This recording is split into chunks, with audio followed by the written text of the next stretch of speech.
live long and prosper. So in this video series, I'm going to be talking through the social justice elements of every episode of the original series of Star Trek. The thing that inspired this project was actually a Fox News article which argued that Star Trek has in some way betrayed its traditional commitment to sort of political neutrality or middle ground by embracing progressive politics. In this series, we're going to see that Star Trek has always embraced progressive politics, and it's always been aspirational for social justice in various senses. I am taking a broad perspective on social justice here, so that may include multiple different types of social justice, whether that's racial, whether that's economic, whether that's religious, whether that's abilities, gender and sexuality, anything broadly considered. I will go through every episode. Some of the episodes I will interview fellow Trekkies and talk with them about it. And then below, in the descriptions, I will give you additional information about the episodes, particularly their original air date, who wrote the screenplay, and who directed that episode. I also want to dedicate this series to my dad, Michael Allen Zapkin. He was an OG Trekkie from back in the day, and it was watching the original series with him that I came to love Star Trek.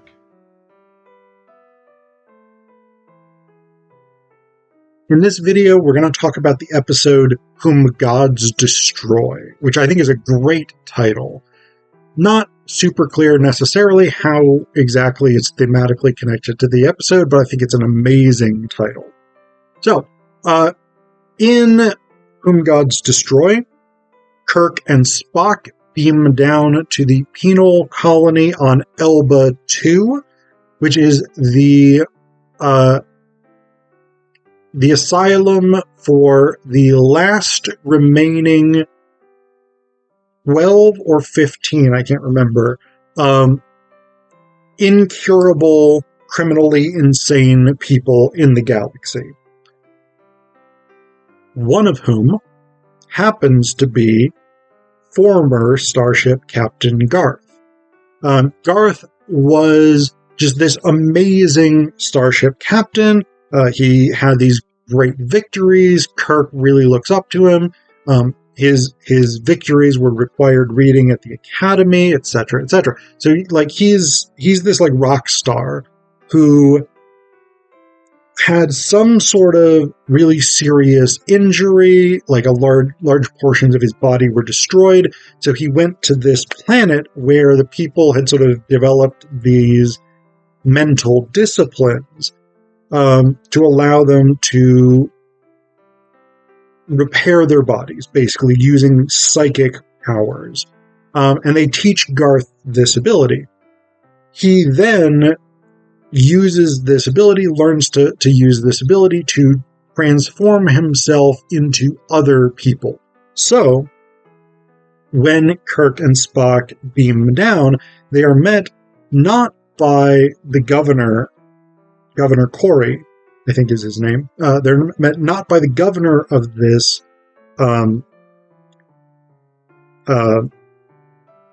asylum, but they're met by Garth in the form of Governor Corey. They don't realize that until they get to Garth's cell and see Governor Corey in there.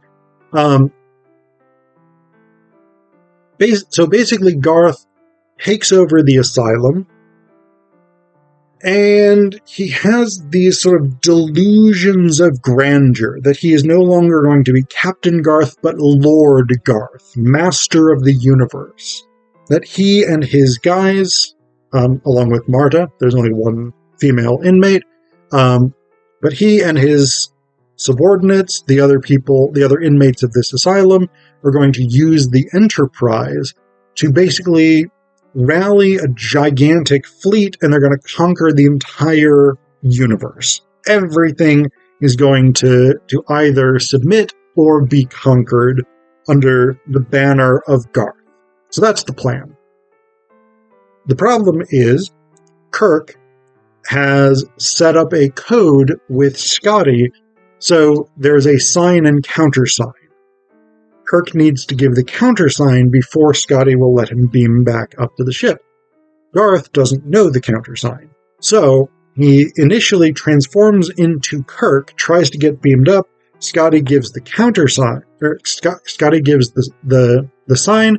Kirk / Garth can't give the countersign because he doesn't know it. So he determines he has to get this information out of Kirk, and he tries in various ways, sometimes torturing Corey, sometimes torturing Kirk, sometimes like entertaining Kirk and Spock at a feast. There's all these different, very inconsistent ways. Again, he's not a particularly rational actor at this point. So Garth is attempting to get the code. He is ultimately unable to do this. Kirk resists. Finally,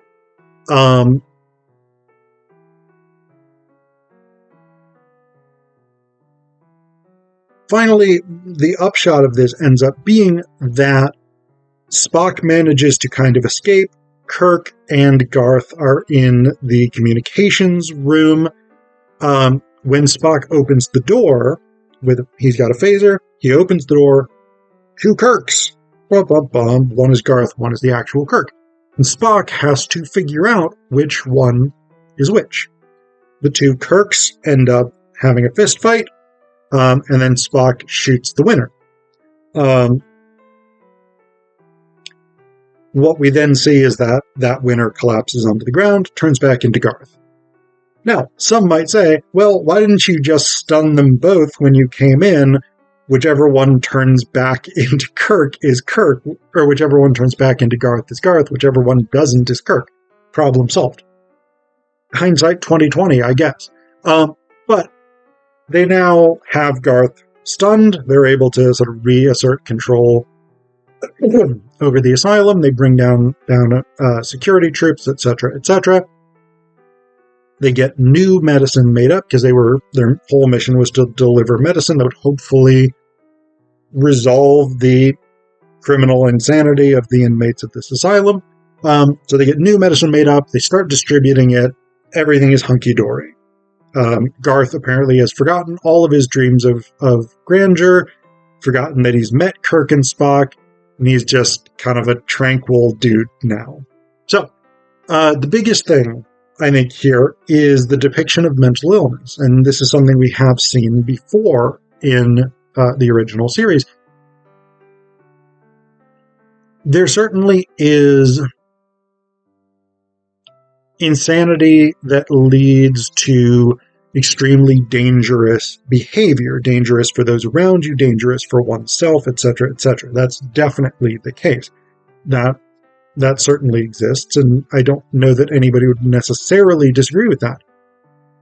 However, it is also worth noting that the overwhelming majority of mental illness, psychological distress, etc., etc., is not criminal insanity. It's not sort of delusions of grandeur, psychopathy, the willingness to use casual violence to achieve one's ends, etc., etc.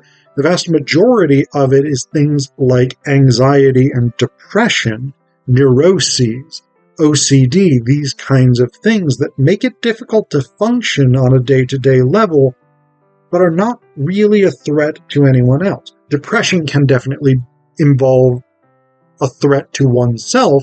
Some conditions like extreme OCD can manifest in like scrubbing the skin off of one's hands or other body parts or things like this. But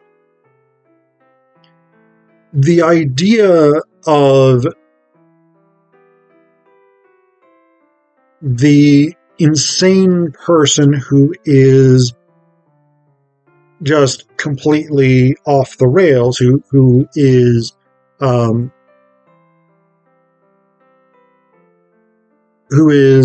willing to use casual violence, Because, I mean, at one point, so Marta is Garth's consort. Again, the one woman in the asylum.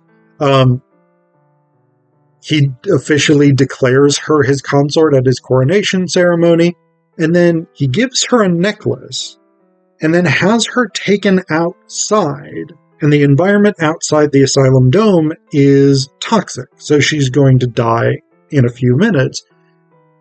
And he explains to Kirk that he's invented this extremely powerful explosive and put 1 grain in the necklace he gave her. He then detonates that grain, and Marta just explodes. Interestingly enough, none of the rocks around where that explosion occurred seem to be damaged at all.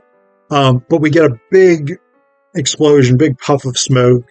Marta is gone. So, this idea that, like,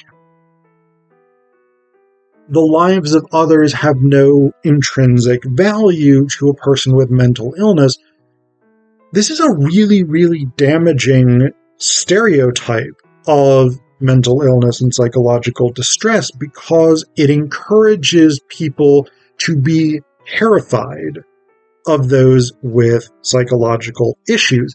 And that's part of the reason there is so much stigma still today around mental illness, is because people believe that the mentally ill are dangerous, and they're typically not.